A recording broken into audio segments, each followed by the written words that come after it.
Hello, today I'm reviewing the Peak t-shirt by Wendy Ward. If you like this video and haven't already, please don't forget to like and subscribe. So here is my finished Peak t-shirt. It is in Wendy Ward's book about knit fabric items, which is a beginner's guide to sewing with knitted fabrics. So the variation I made was the plain t-shirt, and I actually did a length in between the short and the long version. Not intentionally, I just got really confused with the lines to trace and didn't realise that I traced the short length, but actually ended up adding 5 centimetres anyway. So it is longer than the crop length, but it's not as long as the long length. So I think the long length would probably go a little bit further down. I made the second size from the left, the actual bust measurement between 34 3/4 of an inch to 36 1/4 of an inch, or 88 to 92 centimetres. So it's worth noting that I am at the top end of that measurement. So the fabric I have used a remnant fabric which was in my stash. I bought it as a remnant at a fabric shop. I feel like it may have been the fabric shop in Tiverton and Devon.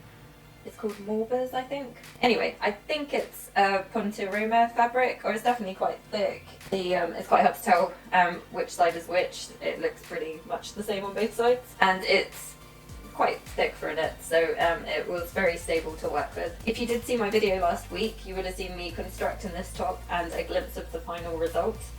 Because I added this toucan embellishment. Making the toucan t-shirt is on my Make 9 for 2020. It was on my Make 9 for 2019, but I didn't get round to it. And essentially I cut this out from a cheap swimsuit that I got on offer and only wore once, just because I thought it might make a nice embellishment, and I'm pretty pleased with the results. But obviously if you want to see how I added that to this t-shirt pattern, you can go and see last week's video. In terms of difficulty, this was a nice beginner's make, so the project I did before this was a shirt which was very complicated and technical, whereas this one felt a lot easier. Obviously it is with a knit fabric, so you have to be especially careful. It's very easy to stretch out knit fabrics. Wendy Ward does guide you about how to use knits appropriately and gives you some nice tips and tricks along the way. So although it is made in a knit fabric and that brings its own challenges, it's only, I think, 5 pattern pieces.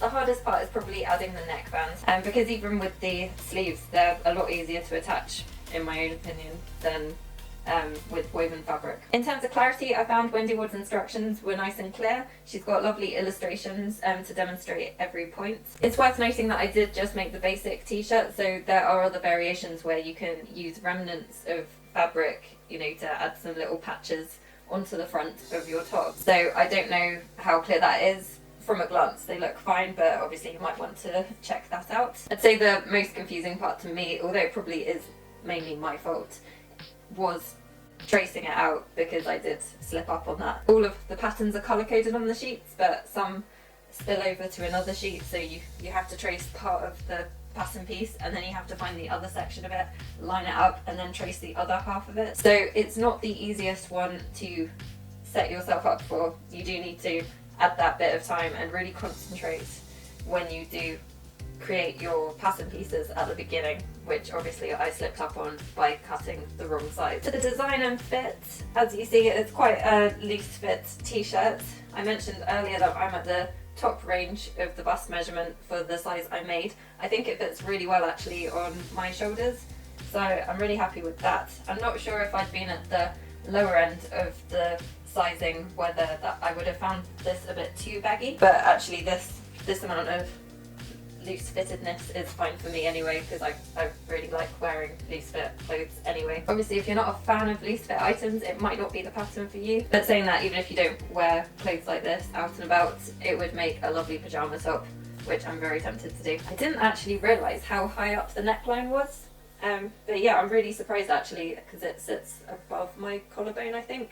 So that's another thing to bear in mind. I know a lot of people don't like a neckline that's as high as this, but obviously you might be able to cut it down if you like. I know there's another pattern in the book which is for a tank top. You might be able to use the neckline in that, I'm not sure. For time taken, this was a nice, quick, satisfying make, so I think it probably only took me an hour, 2 hours tops to cut it out. Obviously tracing it was a whole other matter. Again, it didn't take actually that long, it's just obviously I messed up. The longest part for me was obviously adding this toucan embellishment, just because I wasn't quite sure what I was doing because it was a knit fabric and that threw me off. However, the actual pattern was really quick. I made practically all of it in one evening after work, and then I left it a day to hang, which I'm really glad I did because I did have to adjust the hem on this. So I did leave hemming to another night. So basically I did it in 3 sittings. Technically you could have done it in half a day, but I would recommend leaving your fabric to hang just in case it does drop a bit. So overall I would recommend this pattern. I think it's a really nice basic t-shirt, which is essentially the whole point of it. She does have some different hacks and variations in the book as well if you wanted to jazz it up a bit or make it into a dress. I just think it's a really nice, quick, satisfying make, and yeah, I think it would make an amazing pyjama top. I do think it's nice to embellish it if you have got a plain fabric like mine, or otherwise use a nice patterned fabric, or do the patchwork design that she's suggested in the book. I think that would just give it a bit more interest. Okay, that's it for this week. Thanks for watching.